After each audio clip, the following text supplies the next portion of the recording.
Who should be the 101 in a redraft of the 2022 NFL Draft? All that and more in this episode of the Locked On Dynasty Football Podcast. You are Locked On Dynasty Football, part of the Locked On Podcast Network. Here are your hosts, Mosher and Kate Magdziuk.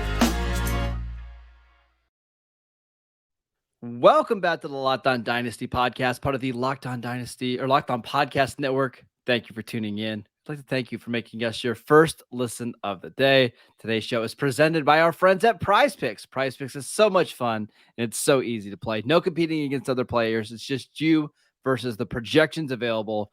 All you have to do is pick 2 to 5 players, and if they score more or less than their Prize Pick projection, you can win up to 10 times your money on any entry.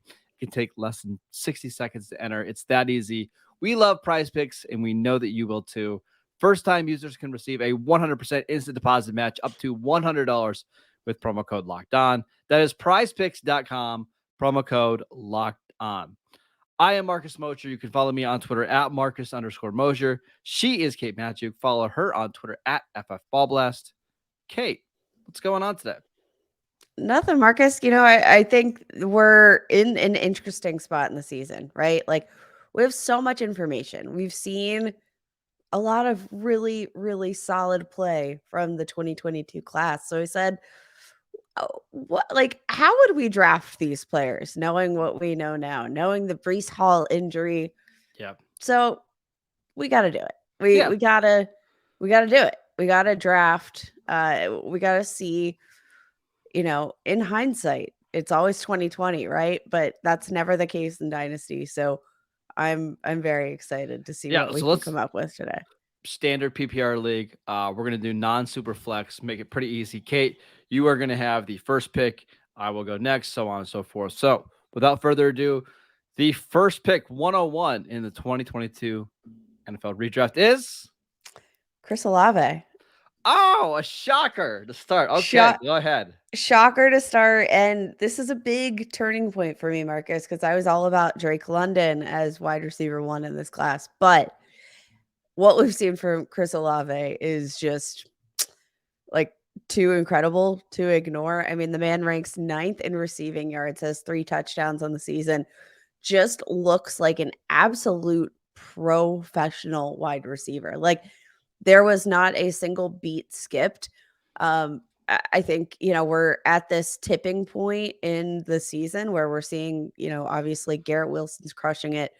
Chris Olave has been doing just as much as Garrett Wilson, but literally all season long with bad quarterback play. Ranks first among all wide receivers in yards per route run, who have at least 5 targets on the season. Just super efficient, has done so many things that, like, if this team can secure the quarterback position, Chris Olave is a perennial wide receiver 1. It's a good pick. I love Chris Olave. I'm a big fan, but that's not who should be 101. So I pick 102. I'm taking Kenneth Walker. Right now in Dynasty League football, he's currently being ranked as RB3. And that seems like a pretty good value to me. So Kenneth Walker, I know he got banged up last week. It seems like he's going to be fine. But in his previous 6 starts, he was averaging over 90 yards a game, over a touchdown a game. He just looks awesome. I'm going with the running back here in Kenneth Walker. See, I think this comes down to a different philosophy when it comes to rookie drafts. I love to grab my wide receivers. I love to because they last longer, right? They last longer. Sure. They have a much longer shelf life in Dynasty. So honestly, I have kind of 2 different builds, right? Where I'm either looking to acquire some old grimy running backs that nobody wants and pepper them in amidst my stud wide receivers. Or, I'll kind of build my core players and then I'll draft my running backs in the rookie draft. This is one of those situations where I think Chris Olave is good enough to beat out the running backs just because of that volatility at the position. For my next pick, I'm going to pivot back to another wide receiver, it's Garrett Wilson for me. Yeah. I think again, we've already alluded to what he's been accomplishing without Zach Wilson in the lineup.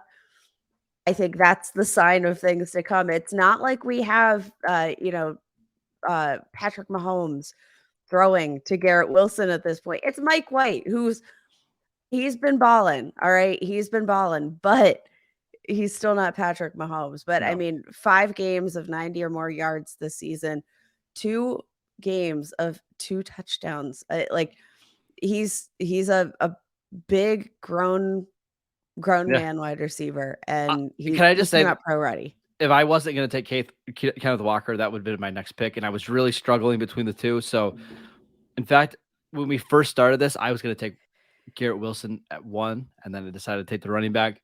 Wilson's been unbelievable. So it's so hard to argue against that one, Kate. So you have Garrett Wilson ahead of Chris Olave in your dynasty rankings. I do. Okay. I love both, though. I don't think you can go wrong either way. You're picking nits with both of those players. Love them so much. All right. At 104, I'm going back to the running backs, Kate. Breece Hall, so impressed by what he did during his first few starts. I know he's going to miss some time with the ACL. It seems like he's going to be back by the start of next year. But Kate, in his last 4 games, he had 4 touchdowns. He was averaging well over 100 yards per game, almost 6 yards per carry. The only reason he fell to number 4 here is because of the injury. Otherwise, he'd be surefire 101, correct? Absolutely. Without a question. The injury is tough, though. Like, it's not even a straight up ACL tear, right? Like, this was a more complicated knee injury than your standard ACL tear because of additional ligament involvement. And I mean, we've seen time and time again that even when these guys get back on the field, like some guys don't miss a beat, but there is a chance that it takes Breece Hall some time to acclimate.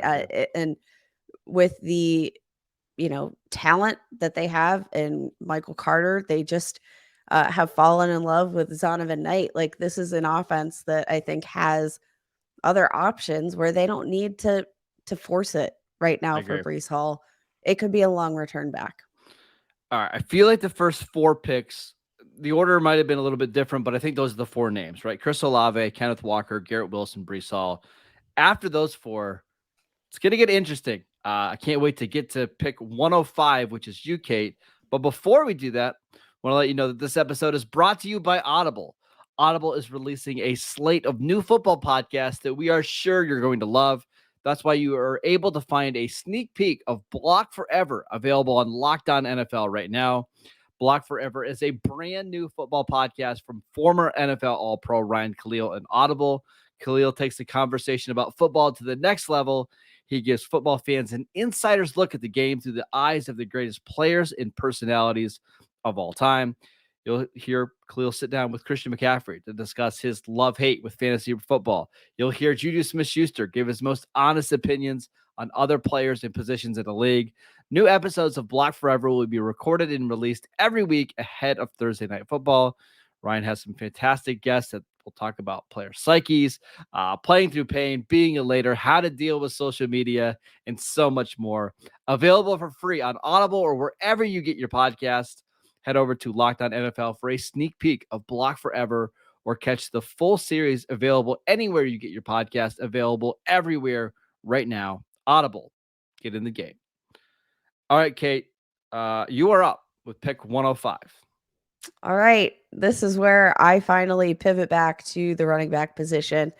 And I'm going with Dameon Pierce here. My guy. I love Dameon Pierce so much.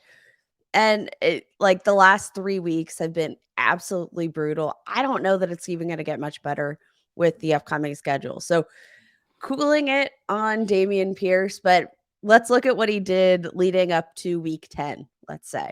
17 game pace, almost 1,500 rushing yards, 238 receiving yards, 8 total touchdowns. Like, this struggle that Dameon Pierce is going through right now, that is a product of the Houston Texans offense and the fact that there's literally nothing else to be covering other than Dameon Pierce at this point.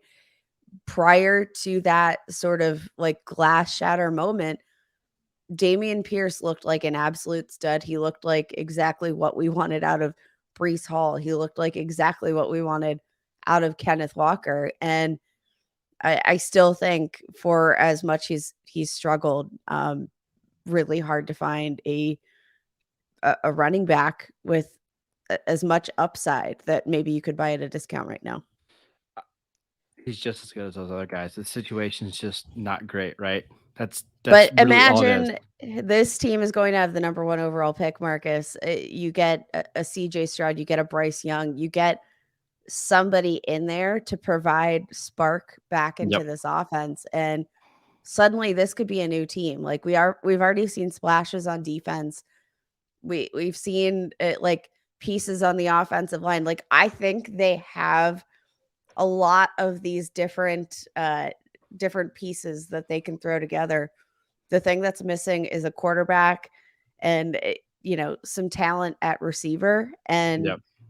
this could be a completely different team come 2023. All right. At pick 106, I'm going with Drake London. I actually feel like it's a little bit of a value here. Um, the stats haven't been amazing. 533 yards, 4 touchdowns.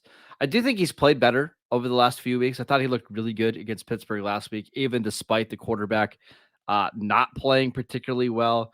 This is just a bet on upside, right? He's a 21-year-old with freakish size. I think he's a pretty good route runner. You've got to believe that the quarterback situation will get better. It's a bet on talent here at 106, and I'm very, very happy with it. I think it is a huge value. Like I alluded to previously, was my wide receiver 1. And Yep. like the talent is still every bit there.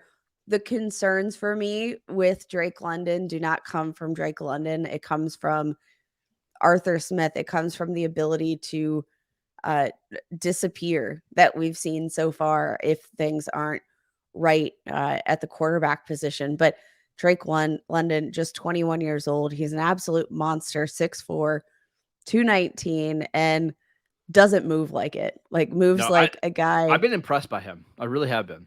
He's been impressive. But Marcus, I'm going to talk about another guy that I find kind of impressive. From here on the home front, let's talk about George Pickens. I'm glad you made that pick.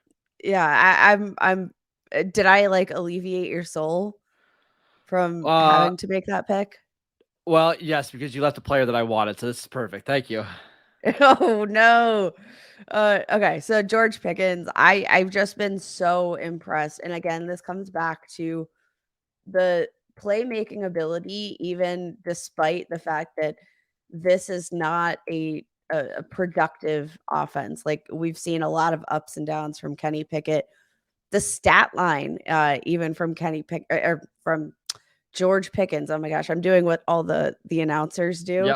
Yep. The stat line's not like overly impressive either. Just 3 games with more than 62 receiving yards on the season, only 2 touchdowns, but it's what you see when you watch him play. The impressive awareness that he has as a wide receiver. I feel like it's so beyond that of a rookie.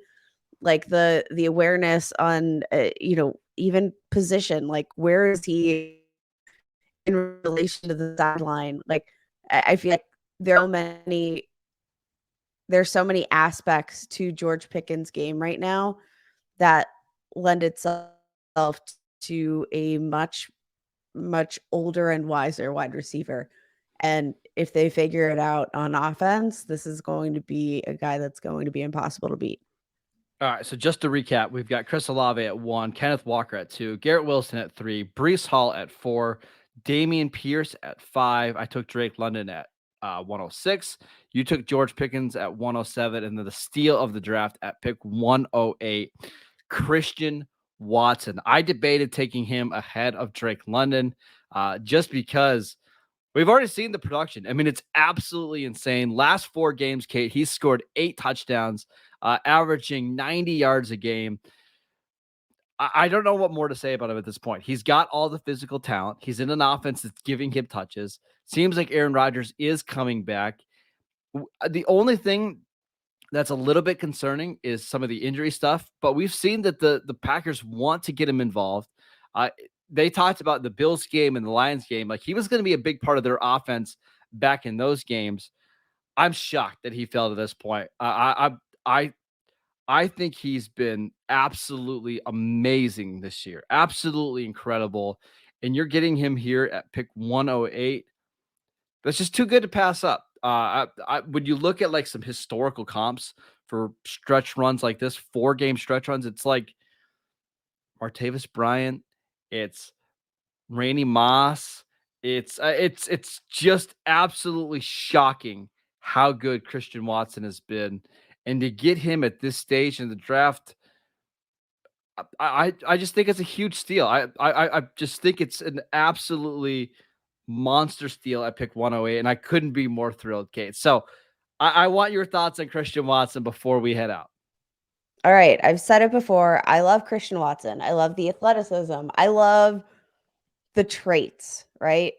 Can he translate that into consistency in terms of his uh consistent contributions for his team outside of touchdowns? Because Marcus, the touchdowns, they've got to calm down. Okay. They've got to calm down. There's going to be some regression, right? There is going to be some regression here in terms of his touchdown production. When that goes away, what do we have left?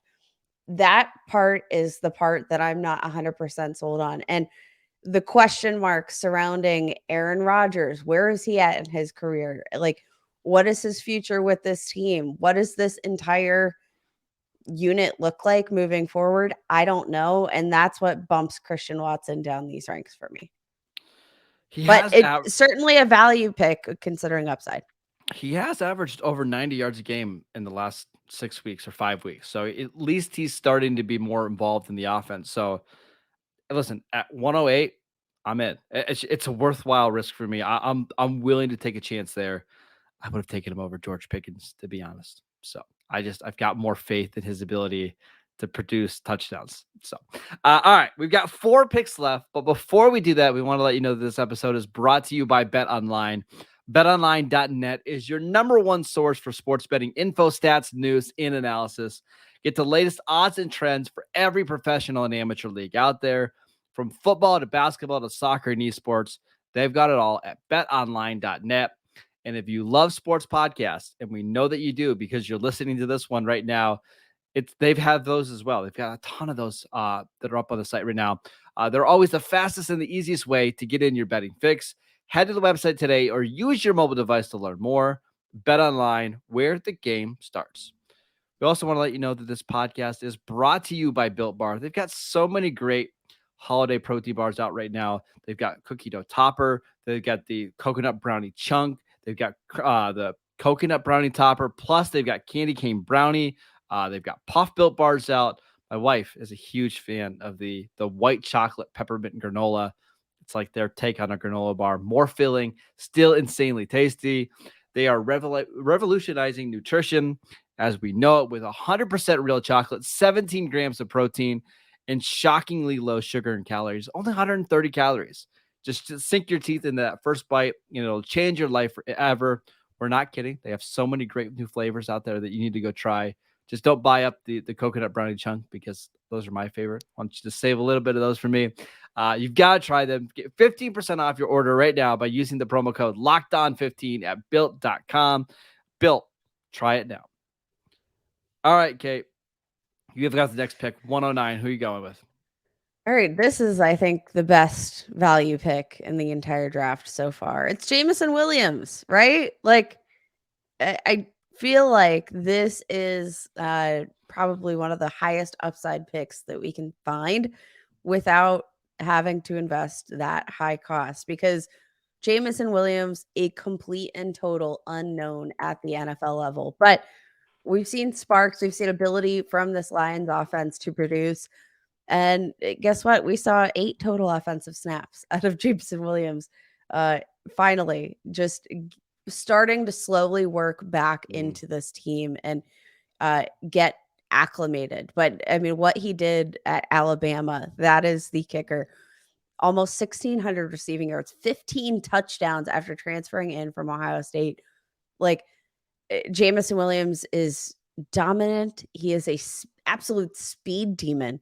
He is a really, really special type of player who I think can carve out a monster role on the outside while Amon-Ra St. Brown continues to dominate through the slot. I think this is a really interesting team to acquire offensive pieces for. And Yep. I mean, It's good offense. this upside drafted this late in a rookie draft, I'll take that all day. Yeah, the upside is really good, and the offense is good. I have a little bit of some questions about Jared Goff, who doesn't love to throw the ball down the field, but hey, at pick 109, why not? I'm going Treylon Burks at 110. I think this is a massive steal. He was valued much, much higher than this kind of going into the year. And over the last couple of weeks, he's produced against Green Bay, 7 for 111. Against Cincinnati 2 weeks ago, 70 yards and a touchdown. Against the Eagles, on the first drive of the game, he scored a 25-yard touchdown, was knocked out with a head injury. I just think it's starting to click for Treylon Burks. He's the clear number one in that offense. I'm willing to take a chance on him here at 110. I just feel like that's too much value.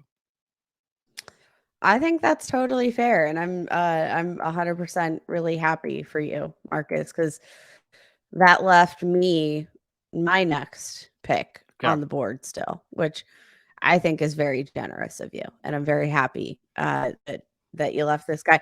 It's your guy, Marcus. Isaiah Pacheco. What are you doing, man? I thought about it. Yeah. I am shocked and I am disappointed in your behavior here in this rookie draft. Like Isaiah Pacheco, for as much skepticism as I've put out there in the world, like he looks incredible, Marcus. Like has started in 6 of the last 6 games, right? Like looks great. Has had a really nice high touch total. The issue, of course, has been his work in the receiving game, but on the ground, he looks good. Over the last 4 games, averaging almost 5 yards per carry. He's scoring touchdowns. He's being utilized. And I mean, it's really hard to pass up really any option in the Chiefs offense. So I think Isaiah Pacheco, for as much concern that I have, even in terms of draft capital, you could be getting yourself an RB2 over the next, pretty easily 2 seasons at the end of the first round on this rookie draft. I'll take it. Yeah, without squinting, you can easily be getting a player that's going to significantly outperform his value. I like Pacheco there. I thought about picking him over Treylon Burks, but the reason I didn't is because I felt confident that I could get this other player at pick 112, and that's Brian Robinson, who I'm a big fan of.